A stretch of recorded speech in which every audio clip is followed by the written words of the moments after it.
These are my favorites. My grandfather and my mother.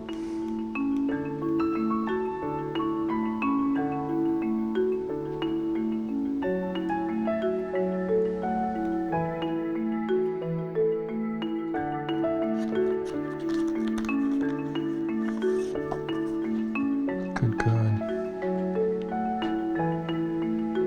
This would be my grandmother and my mother.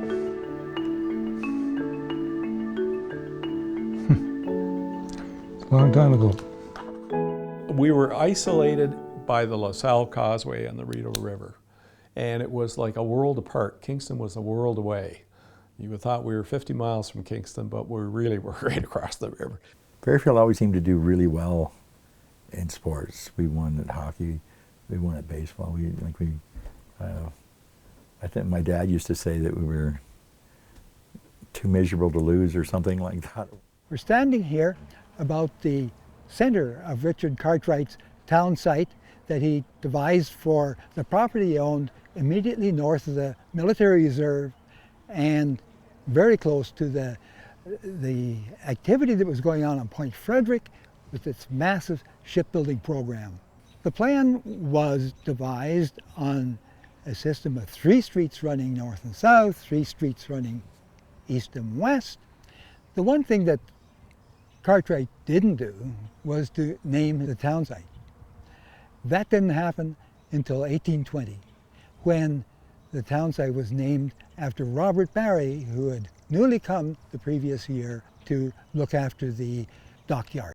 Our great-great-great-grandfather was later the Honorable. It was Richard Cartwright. He came to the Kingston area in about 1784, and at that time, because he was a loyalist, he was given about 3,000 acres, most of which was on the east side of the Cataraqui River. And one of those farm lots he subsequently subdivided to become low-cost housing for the workers at the Navy dockyard, which was where RMC is now. He made a lot of money in his business of transshipping goods from the Great Lakes, from Lake Ontario, down to Montreal and beyond. Now the stuff was carried by small boats, bateaux, down the rapids of the St. Lawrence, and I am told that there was a bit of a problem with the shipments of goods upstream, because besides the manufactured goods, these included whiskey and brandy. And we were told that some of the bateau people were quite entrepreneurial and drilled little holes in the whiskey casks and drained some of the whiskey out and refilled the casks with water. Now, Whiskey Island, which is just downstream from Barriefield, got its name apparently because it was a key, shall we say, offloading point. These are individual glass negatives. Now, a lot of the ones that were in here, my grandfather was great at taking individual pictures of relatives, especially his daughter, my mother, there are multiple pictures of. These are the smaller ones. These are the larger ones.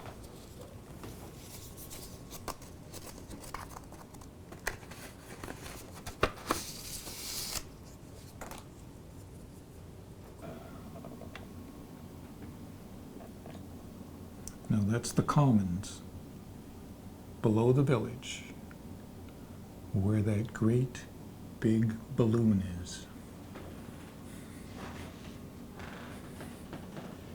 That was all commons, it was all field, it was all pasture.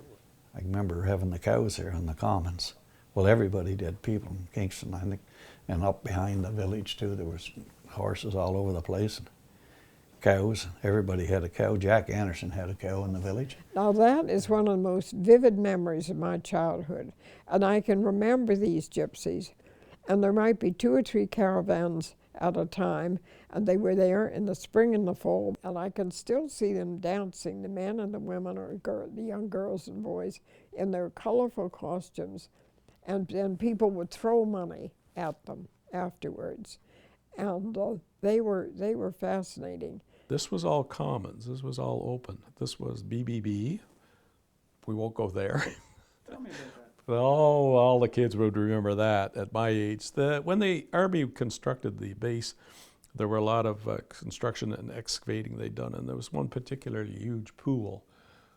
Basically, I think it was stagnant water, but we all would go over there and go skinny dipping, hence the name BBB. Until one day, the bus was driving by, and we decided to moon the bus, which we did, and then the next thing, the police showed up. And the police come up. Well, we saw the police and we all started running except one guy, Peter Warmington. The cop said, "Get over here." And over goes Peter. And we're watching from the bushes. He's over there covered like this, talking to the cops.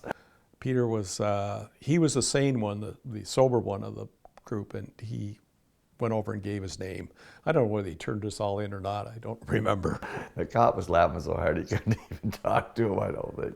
It was funny, little bare butts. I think we were probably 12 years old, just little young kids. Oh, God. I remember that. That's something like out of an old movie or something. You know? And BBB stands for? Bear Ball Beach. It was only boys. What do you got there? Now, there's some of the kids that I went to school with right there. That's Kenny Keys. That's me there in the background. I don't know if I got their names on or not. I can read them off. Okay, well, that's Kenny. I know that was his first job. He come there as principal. There's Bob Ogilvy sent front and center. Yeah, yeah. I'd have a tough time perhaps, so there's young Gretel Gray right there, and Barbara Hess right beside her, and Bob Ogilvy. Get a few of them. There's Mary Cadieux right there in the back. There's Wally Suds right there. That's another one. As soon as I saw him. This road you see here was on the military property, and we show that this was military land. They had these markers, surveyor's markers, stone markers with the letter MR on them, and I assume that the MR stood for Military Reserve. Well, Barriefield had been a useful large area for the militia to come and spend its 2 weeks of summer exercises that each man was expected to do. And of course, being close to the Royal Military College, they had a number of military personnel here and in the city, which was the headquarters of the 3rd Military Division. And as the time went through the First World War, so Barriefield Camp became more and more important. And by 1916, there were in the summer about 10,000 men under canvas training in this area. Well, we're looking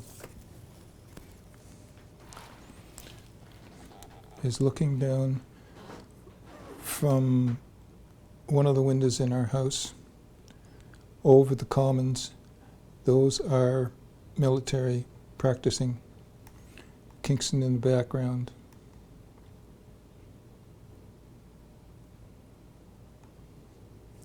And this was called the Bay. At the bottom of the hill, there's a roadway goes in there to the lake. Okay? Yep, that goes into Green Bay. Yeah. And these would have been the places that we lived in. I'm not sure when we moved out, we were the last ones to go. Well, when that was Dave Brittner had to kick us out. We were the only people left down there. There's a wife and me and late 60s, the kids. maybe, or maybe late 60s or early 70s. They were all on a 100-year lease, all those properties down there, and then when the lease come due, the government just bulldozed everything. Just bulldozed all those houses. Yeah. The whole bay of the village is gone. There was a lot of people that lived down below the hill there, and all those houses have been taken out. It's bought over by the Army base. A lot of those houses have been removed. The houses that were down there were pretty much taken down and new ones put up. A lot of new construction. So it's changed a great deal. When my wife and I and children moved here in 1978, there were still boathouses like this one on the waterfront, but they stretched north along the river. And that's because Barriefield was a place where there was a lot of maritime activity. And the river, of course, was very, very busy. You had small steamships going up to Ottawa via the Rideau Canal. There were rafts. This is much earlier than 1978. We're now back at the end of the 19th century. There were timber rafts coming downstream. Some of that timber and logs provided the material needed for the shingle mill that was located at the end there at Green Bay Point. So sailing vessels, small yachts, steamships, boathouses, boat builders, 2 taverns up on the main street. This was just a very, very active place. Lots going on in Barriefield. So 2 years after this house was built in 1818, it was turned into a hotel. It was called the Richmond Hotel. It was the first hotel in Barriefield. And the reason they had a number of hotels actually in Barriefield was that travelers coming from the east, from Ottawa, Montreal, who were arriving later at night would have stayed the night on this side of the river before taking a boat across the next morning. And so they had an advantage that they could provide accommodation on this side of the river for travelers and tradesmen going into Kingston. And this would have been back in 1820 before the Penny Bridge was built, so you'd have had to be ferried across. To get across the Cataraqui River, originally there was a number of ferries. The road transportation, however, required going to Montreal Street, or Montreal Road as it was called at the time, because that was a connection that led to a road network that went all the way to Montreal, crossing at Kingston Mills. As the dockyard and the military establishment on Point Henry, at Fort Henry, developed, and as Barriefield developed, it became increasingly important to improve the transportation across the Cataraqui River. There was a series of proposals in the 1820s to construct a bridge, culminating ultimately in a bridge that was constructed here and opened in 1829. It was known colloquially as the Penny Bridge because it cost a penny for a pedestrian to cross the bridge. St. Mark's Church was founded in 1843 by a group of local inhabitants, some from Barriefield, some from the local area. The reason for them founding a church was the only Anglican church available to them at the time was St. George's in Kingston, because they had been attending a naval chapel down at what is now the Royal Military College, but it was closed. And so they had to go all the way to St. George's, which meant crossing the bridge, which was a toll bridge. So they had to pay to go to church. So it seemed like there was enough people over here probably to found a church and avoid the travel. So they met in a tavern, as a matter of fact, in Barriefield, and formed a group and a building committee. And quite remarkably, within a little over a year, they raised the money, built this church, and opened it in July of 1844, which is kind of interesting because it's exactly 30 years after the founding of Barriefield itself. On the rise of ground behind me, right behind St. Mark's Church, is the location where the British planned to build Redoubt Number 2, one of a series of redoubts that the British conceived in 1829 to defend Kingston from potential American attack. After the War of 1812, they saw that the fortifications that were built during that war were very ad hoc and not comprehensive enough to defend the city from attack from all sides. So the plan that was evolved through the 18-teens into the 20s, finalized in 1829, conceived to have these 6 redoubts and several towers. On the east side of Kingston, over here in Barriefield, and on Point Henry, and on the west side of the town, west of where the settlement was. 3 redoubts over there, 3 redoubts here, and the towers as well. During the War of 1812, which ran from June 1812 up to Christmas Eve 1814, the Royal Navy activity here was really quite phenomenal. There was by the end of the war, literally thousands of people would have been associated with this dockyard. They were building larger and larger warships here in what was originally Haldeman Cove and then became known as Navy Bay. Frigates, 50, 40-gun frigates, and then eventually the first-rate ship of the line, the St. Lawrence, with 102 guns. Just an enormous ship. This is a picture of James Knapp and Sons. We're on the very site where this boathouse existed. And you know, the image itself is just full of activity, even though the boss is here, is just standing around keeping an eye on things. In the background is a beautifully crafted yacht, well varnished. It's got brass portholes, scuttles, and in the foreground you've got two fellas here who are building a mast. And that's quite a skilled piece of work. So the village established a reputation for boat building, and you might wonder, how did that start? Well, it started in the early part of the 19th century when close to Kingston Harbor, behind us a little bit, half a mile or so, the British Navy Board established a naval base there, a Royal Navy dockyard. And the Royal Navy dockyard employed a lot of shipwrights, men who had a talent for building not only small craft, but also for building big ships like the St. Lawrence, for example, the 112-gun man of war. Well, they had to have a place to live, and many of them lived over close to the Royal Navy dockyard, but quite a few started establishing themselves in Barriefield. And by the 1830s, there were stone houses, they're still around, that were built in the 1830s, and the people who lived in these houses were often formally employed by the British Navy Board to build ships for the Royal Navy. So that's a tradition that goes way, way back. We're standing here on the edge of Green Bay, which in many ways was the heart of Barriefield. There are many things went on here. It's along the shore here that many of the boat building establishments were located. As well, during the 1830s, 40s, and 50s, the Barriefield Regatta was held here with their rowing competitions, which the boat builders were quite interested in, of course.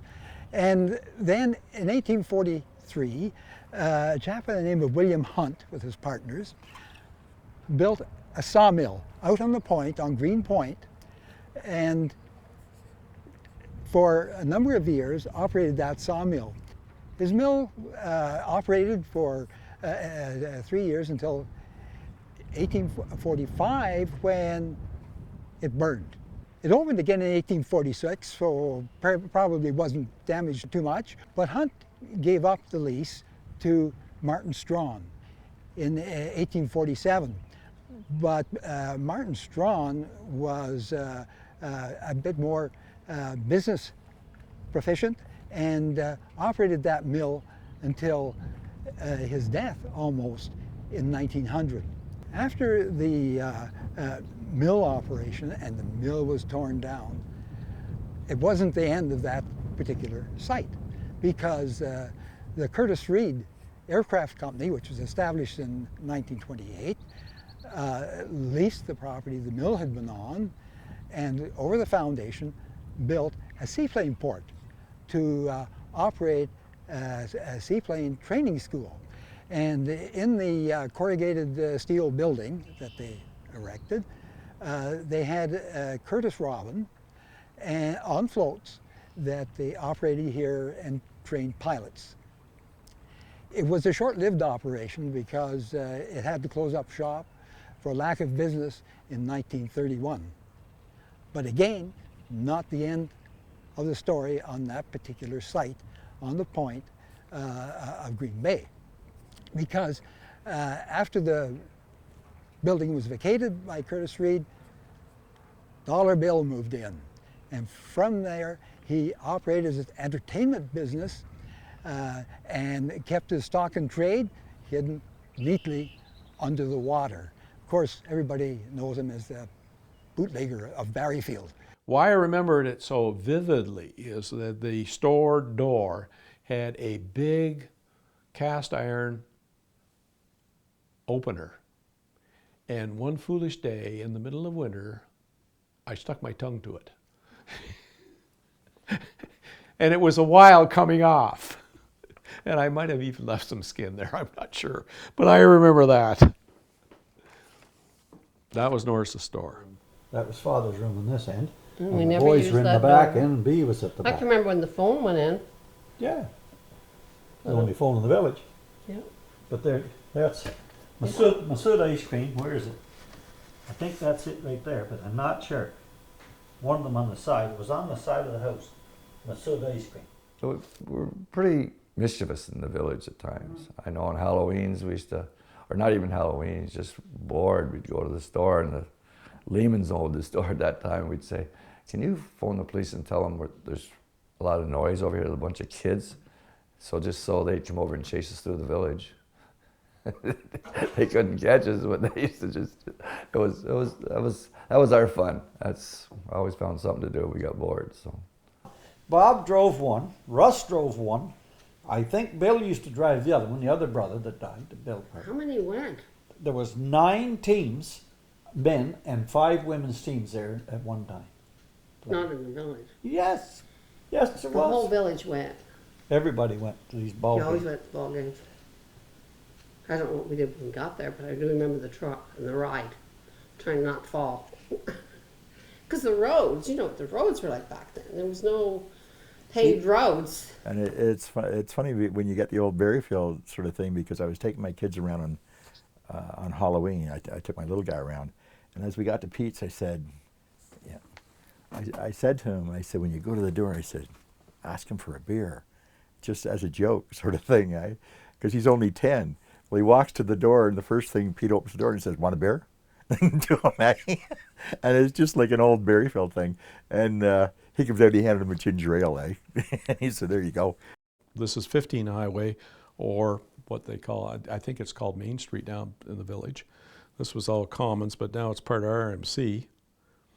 The famous dollar bills. And of course, the most famous person of all, Dollar Bill. You heard of him? No. He was a bootlegger. Used to live down in the bay. I remember one time I found a war bond certificate on the hill one day, and it was his name on it, and I took it down, and it was his. He lost it, and I come out with a basket of candy and stuff like that.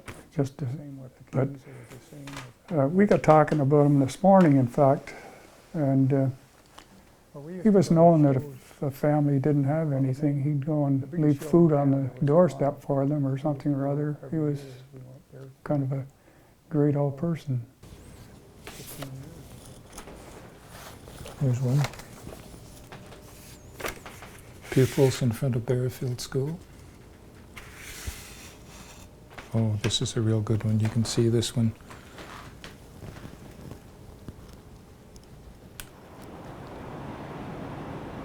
I'd been in one-room schools, 2 of them here on Wolf Island, but then when we came to Barriefield Village, we had a very large one-room school with an oversized cloakroom, but that served for 3 teachers. Today it would never be allowed by any regulations, particularly safety, fire, etc. But I had the morning session in order to accommodate all the children. I taught the grades 6, 7, and 8 from 8:30 in the morning till 12:30. And then in the afternoon, Helen Schlichter taught grades 3, 4, 5. And that was from 12:30 till 4:30. And Rita Kelly taught the grades 1, 2, and 3. And they were all crammed into the cloakroom. Desks were tight together. You had to walk across the seats in order to get into your seat. My first teacher was Mrs. Bechtel. I remember her. She rode her bicycle every day from Kingston. She was a tall, well, of course she was tall with me because I was short, but I think she was a tall woman. And I remember her bicycle. Why would I remember her bicycle? We had a teacher there, Mrs. Baldwin. Her and I didn't get along. Anyway, she'd get mad and she'd get the teacher in the little room. I think Bechtel, her name was Mrs. Bechtel. Man, she could lay the strap on you, and she'd get her to strap the kids. So Elf and us went over one day, stuck the strap and cut it all up in little pieces, put it under a flagstone over behind the Barriefield house. And of course, Audrey seen us doing it, and she let the cat out of the bag on us. So we all got a trimming again for that, and they bought a new strap and made it even worse. So Elf got mad over that. He brought a set of side cutters in. This Mrs. Bechtel used to ride a 3-speed bicycle, and she'd walk up the front of the school to the stop at the sidewalk around the guardrails, and she'd take a run down the road, jump on that bike. And jump on the bike, and she wouldn't pedal again till she got to the causeway. Well, she made the corner down here at the bottom, and it collapsed. And Elf went in and cut every other spoke on that bicycle of hers. And when she made the corner at the bottom, and she skidded from out that red truck going there all the way to that booth. She never come back to school. She never come back to school that year, I don't think. She could have killed her, you know, it was terrible. But Elf cut every other spoke in the damn bicycle. Needless to say, we didn't get a strap for that one. It's a picture that was painted in 1896, at least that's what it's dated. And to my understanding, the best of my knowledge, it's a picture of Barriefield Village. Right here was the 2-room schoolhouse. And on the back of that schoolhouse was a privy. Well, a toilet, if you would. And when I first saw this picture at my grandmother's, I thought, that's the schoolhouse. And that would be 15 Highway. And it does curve and goes up over the hill and then joins, down here would be number 2 Highway, and that goes straight back and joins number 2 Highway. And I've been told that at that time, the number 2 Highway, the cut, as we called it, the rock cut, wasn't there. It was a project that was built during the Depression to put people to work. And as I said, we used to go over and scale those walls. But this was the old road. And then 15 Highway went on down through here. Highway 15 ran right through the village. And I can remember coming to Kingston first as an education student. I think the year was 1971 or 2, 71 maybe. And just being scared to death to drive through Barriefield because there was trucks behind you and trucks coming the other way, and there was hardly room to squeeze through. And I could see, even then I had an interest in architecture and old buildings. I could see this was a fabulous place, but I couldn't take my eyes off the road because it was that precarious. That changed when the highway was routed around Barriefield. And I think it was a lot of local effort that made that happen, in addition to a will on the part of the Ministry of Transport. And that made Barriefield, suddenly, almost overnight, a lot more livable. We talked to the military about establishing a road to the east of Barriefield Village over Army property, which would meet up with Highway number 2 above the rock cut, to the east side of the rock cut.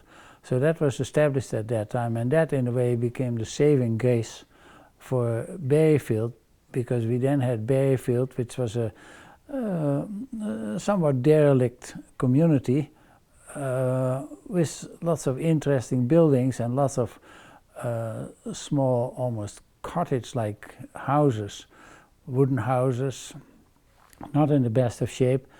And I then felt very strongly that in order to preserve that, we had to make sure that the area should be put on the conservation list. If we wouldn't have done that, developers would have bought up the cheap houses, and they were cheap at that time, $14,000, $16,000. They would have bought them up, and they undoubtedly would have gone to council to tell everybody that we needed to have row housing, or that we needed to have apartment complexes, etc. Yeah, the water was all polluted, so there were all the wells were polluted, so they froze all development in the village at that time because of that. And people would have to go to the fire hydrants to get their water. Some had holding tanks. The one over there had a big tank, caught rainwater, I guess. Yeah, that's a literally only cistern. Yeah, lots of them had cisterns, yes. Cisterns. And we had our own well, which was already, if we had the chlorinator was working. You know, they did have a lot of trouble with the well, and gradually the military came and they had a fire hydrant right there, right? So they put a tap on the fire hydrant for us. But the problem with that was that if you didn't leave it dripping, it would freeze up and bust. Some days you go up, get water, and it would be broke, and the water would be running all over the road. We have redoubt number 2 over here, just to the northeast, or in the northeast corner of Barriefield. I've penciled in here, this is not an original part of the drawing, I've penciled in the location, general location of where St. Mark's Church is. That's that little gray rectangle there. And it gives an idea of how close the church was constructed to where the British wanted to construct the redoubt and the ditch that surrounded it. For various political and monetary reasons, they never did acquire this property, and so redoubt number 2 was never constructed. The ditch surrounding the redoubt at Fort Henry gives you a good sense of the scale of the fortifications that would have been constructed around Kingston, all the 5 redoubts, including redoubt number 2. The ditch would have been, for that redoubt, similar to the one we're in right now, about 40 feet wide. The walls of the redoubt itself would have been about 30 feet high, much like you see here. Thickness is about the same, 4 to 10 feet thick, depending on the location. And the counterscarp wall would have been in masonry as well. So what we see here in this ditch gives us a very good idea of what any of the redoubts surrounding Kingston would have looked like if you're standing in their ditches, had they been constructed. The Canadian Army was small until the beginning of the First World War, when it, of course, increased in size considerably. And by early 1915, there were 30,000 in the Army, and they needed to be better organized than they had been. So they were put firstly into battalions, then into brigades, and finally the 4 brigades into what became known as the 1st Canadian Division. Later on, it was joined by other Canadian divisions as the Army increased in size, and they needed to distinguish the members of the 1st Division from the others, and so that is where they wore the red rectangular patch on the right shoulder of their uniforms, as it notes on the monument here. The 1st Division served all the way through the First World War in all of the major battles. It disbanded in 1919, but when Canada entered the Second World War, again it was resurrected. The 1st Division went to England and later would fight in Sicily and Italy, and would finish the war in the Netherlands and again be disbanded. And it wasn't until 1988 that it was yet again brought back into being, and it was at this point that this monument was put up in memory of those who had served and of those who would serve and were serving at the time in the 1st Division. Very, very special part of the Canadian Army, remembered here in Barriefield.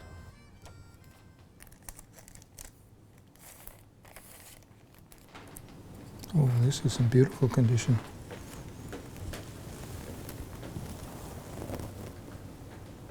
The church has had a long association with the Royal Military College. Now, the college was formed in 1876, some time after St. Mark's, and for many years the students used to march here, the cadets, and come to a service at least once a year. But something had happened, which is a rather interesting story. The church had a bell in its tower, but it wasn't a very good bell. And the parishioners knew that there was a very good bell over on the site of the old naval dockyard. Now, that bell had been there probably for 50 years because the Navy used the bell to tell the time. Well, this is the well-known Bartlett print of Kingston from the heights of Fort Henry Hill. Somewhat exaggerated, but nevertheless interesting in that it shows considerable amount of detail. The naval dockyard on Point Frederick in the 1830s, the naval buildings and the actual dockyard enclosed by the dockyard fence. The entrance to the dockyard would be here, and at the entrance was the pole with the dockyard bell, which is illustrated here. Would have been hanging there throughout the existence of the dockyard. And when the Navy ceased to run the dockyard, they just left the bell there.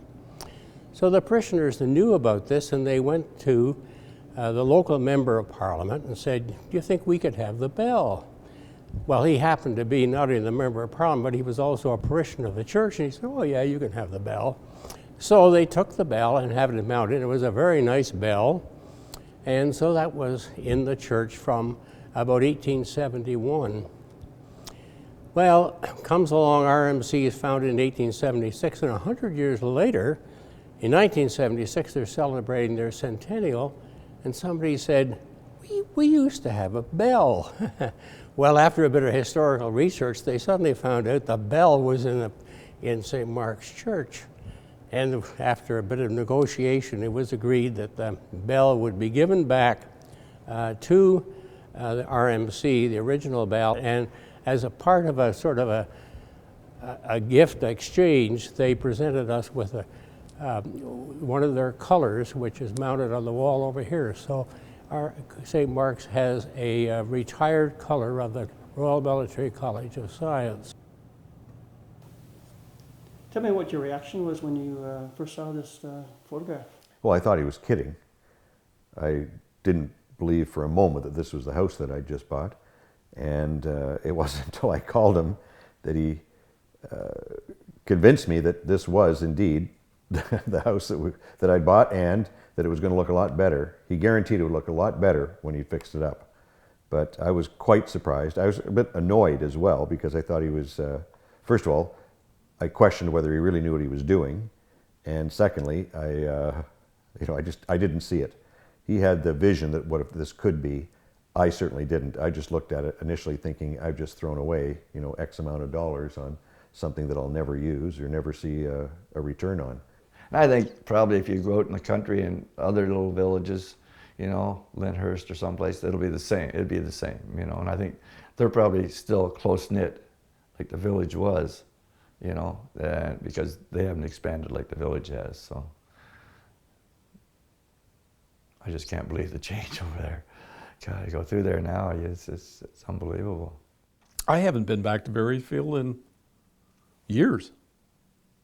Years. I would rather remember it the way it was than what it is. It was turning, I use the word Yuppieville, but there were people that are interested in just preserving the heritage. For us, it was old. And it wasn't heritage, it was just old. You got to make it new. And that's our mentality. But now, you can look around, we've got all the old stuff. Yeah. Well, one of these ladies actually was my grandmother, Ricky, before she was married. She was a leader. Kind of think it was this lady, but I'm not 100%. I kind of think it is from his. That was the only person that was taking pictures way back when, as far as I know. I don't think there was anybody else, but it was basically a hobby he had. I think a lot of people are drawn to Barriefield because it's so beautiful. One of the things about Barriefield is it's an aggregation of interesting historic architecture in a distinctive cultural heritage landscape. It's quasi-rural, so no one house is all that amazing. None of the houses are really very grand, but the collection of houses in this setting, bordered by the Cataraqui River and what was agricultural land outside, makes it quite special. It didn't look at all like many of the other parts of Kingston, and in some respects it seemed like an old English village, a little bit like Salem in Boston, a whole mixture of heritage components. And I drove all the streets in about 7 minutes flat, and there was one house for sale, and this is the house we're in now. We looked at the house, took the number of the real estate agent, phoned her, and stayed until we bought the house. And then we continued to Quebec for Christmas. So fairly quick decision, but as it turned out, quite a wonderful decision, because we really didn't understand we were living in a heritage village, or we would be living in a heritage village. And it was interesting to find out the extent of that and the depth of what that really meant. There are bureaucratic hoops that you have to jump through living in a designated heritage village or a heritage building. And those hoops they can also be very expensive. So for example, if you wanted to change your windows, put new windows in, you would have to go to the Heritage Committee and present your proposal, and they would talk with you about it, and they might require that you put in a certain type of windows that, you know, have certain features that are consistent with the era of the village or the building. And you will have to go out and perhaps get those windows made specially, you know, if that's what's required. The only thing I would change if I could, I wish they made a storm window that looked like these old ones, because or a regular window, I guess, because, you know, I remember growing up as a young boy, the worst job in the fall and the spring was taking down or putting up the storm windows. And now I have to do it all over for the rest of my life. Yeah, lots of people, I suppose, I would argue uninformed people, wonder why we might pay so much attention to things like the details associated with windows or other aspects of historic buildings. And I think everyone agrees that it's a tragedy when a historic building burns or gets demolished, for instance. But I've always argued that we lose just as many by attrition. That is to say, the roof gets changed, the windows get changed, the porch comes off, the door gets changed, the siding gets changed, and ultimately you wonder whether or not you really even have a historic building left. These houses look totally different. My Uncle Ernie's house, again, it used to have a big porch on it. And it looks so much smaller now. Wilson's lived there.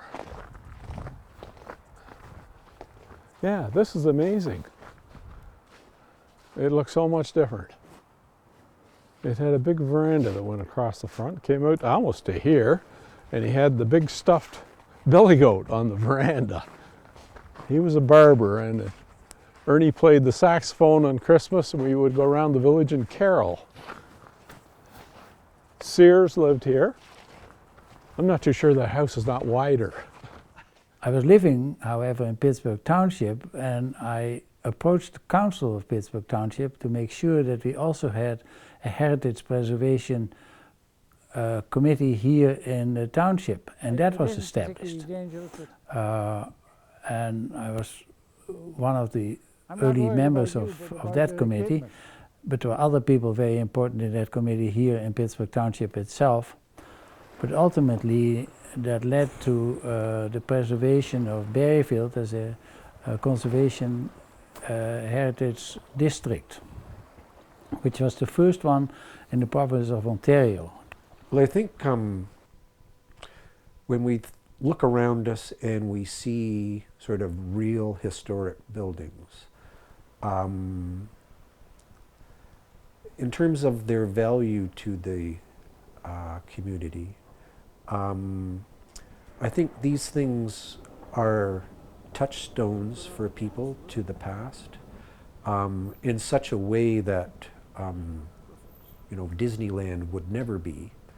But the whole notion that we can walk the streets of Kingston or maybe the streets of Barriefield and see historic properties that have been here for a couple hundred years, and the people that have walked the same streets and walked in and out of those doors have been witnesses to the War of 1812 or the 1837 Rebellion, or their son marched off to the Boer War or the Great War or the Second War. I mean, all of these things, I think, contribute to a cultural landscape that is very important. And it's one of those things, unfortunately, you don't know what you had till it's gone oftentimes. I think people take it for granted. I spent lots of time, as everybody in Barriefield does, having walks and looking at the old houses, and I don't think you can live here and not now and then try and imagine what it was like 20 years ago, 50 years ago, 100 years ago, 150 years ago, because the buildings just cry out almost with their history as you walk through the streets. Apparently when the house was renovated, they found the foundations to the old log cabin there. So as that was his secretary, I think he probably did go there. That's what I was thinking anyway when I was told that that's where the secretary lived. So I was imagining that he probably did walk along there, because he was quite fond of port, so if he had a port companion, sure he would have gone there.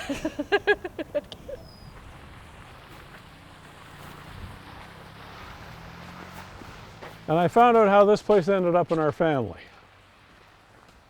Yeah, the veranda was a lot different. It was more enclosed. But yeah, there is, I guess because the streets are that much wider, the fence used to be out farther. And I think there's more front yard than there used to be this way. We used to park the car on the other side. That was my Uncle Dick's house. That was the one we renovated, my wife and I. And that was my mother's as well. We owned that. I couldn't see over the counter from inside, and I couldn't wait to look over the counter. I remember when I could first look up, and I don't know whether they put something on the floor, but anyway, I could look over the counter then, the store counter. We had the telephone, and it wasn't a pay phone, it was just a Bell telephone. Everybody come here to use the phone. I don't know if there was many other phones in the village. And during the war, you had to have a license for a radio. And we had a radio in there, and of course, not too many people had them. And Mr. Hewitt used to come up there, we'd be listening to the Lone Ranger or the Squeaking Door or something like that. And of course, he'd come up and turn the damn thing to the CBC, to war news. We weren't too happy about that, Mary and I. Well, I think we are all lucky who live in Kingston to live in a city this old and with this kind of heritage and character. It's a curious twist of history, I guess, that history passed Kingston by, and that the capital ended up being in Ottawa and the provincial capitals in Toronto, and in many ways Kingston was unimportant, and thank goodness, because that means we have quite a collection of interesting heritage buildings in the downtown and in the rural areas around it, as well as in Barriefield. So I really think that Barriefield is Kingston's heritage village. It's a place that all of Kingstonians should enjoy, and indeed they do. They come here for Sunday drives and walks, for runs, for cycling. And I think it's appropriate for everyone to feel a sense of stewardship and pride in this village as a part of the heritage fabric of the city as a whole. Part of the notion of a village is that, a village isn't really a village unless there is the absence of residential areas around it. So almost like an island, it depends on the sea in order to be an island. Otherwise so a village, in order to be a village, needs the absence of the village around it in order to sort of preserve that notion. Yeah, the deer like to sort of sleep in this area. I can think of parts of big cities. In Toronto, for example, where I used to live, there's an area called a village, and yet it's right in the heart of a big city. So it's hard to think of that as a village when it's, there's no real boundary, there's no end to it. So having the absence of building around helps define gooseberry bushes in our garden over there. what the village is. This rose bush is just laden with rose hips. Look at how red and bright and beautiful they are. Beautiful in the fall. It was beautiful in the spring when you came down the path, and all of a sudden there was a rose bush covered with blossom. Single blossoms, I don't know what kind they were. There was also honeysuckle mixed in with it. And you can see in there are more rose bushes. Just beautiful. That's why I like working here. Everything looks so mixed up all together, not cultivated just as it happened. Now, I think if I had an overriding comment to make, it would be one that reflects the opinion of a current Lac resident, my good friend Craig Sims, who wishes to remain nameless, so that'll be up to you whether you edit this out or not, who said that the right things will never happen in a heritage conservation district as long as the authority to make decisions on the built environment in a heritage conservation district rests with local politicians, and that these kinds of decisions and guidelines should be formulated and made and enforced at the provincial level. That way it takes some of the neighbor versus neighbor out of the equation, takes some of human nature out of the equation. It's a lot easier to get sore at Queen's Park, they're way down there in Toronto, but still go along with them because you don't really have any choice. Bucknells. Do you remember the Bucknells lived in there, where Peter is? That's the barn for the Bucknell. They had the Jersey cow. Mother would send us up for milk when during the war. I was just a kid, and cream was hard to get, butter, so she'd get from Jersey cow. Do you not remember coming up there? I do. But they had a Jersey cow in there. And when they left Barriefield, they turned around. I'm glad I came back. It was worth it. I don't think I have to remember it as it was. It's nice to see it as it is now. The yards even look smaller. Like I think at the time too, Barriefield wasn't just a place to live at one time. Everybody thought it was the slum of the world, but now everybody wants to live there. We always said it was the Capitol Hill because it was the best place to live. Summertime was always cool up there. It was hot in Kingston, but it was always cool up there. No, it was a great place to be raised and live. There were a lot of good people come out of that village. It's a picture taken from our boathouse that was on the shore below the Knapp property. But yeah,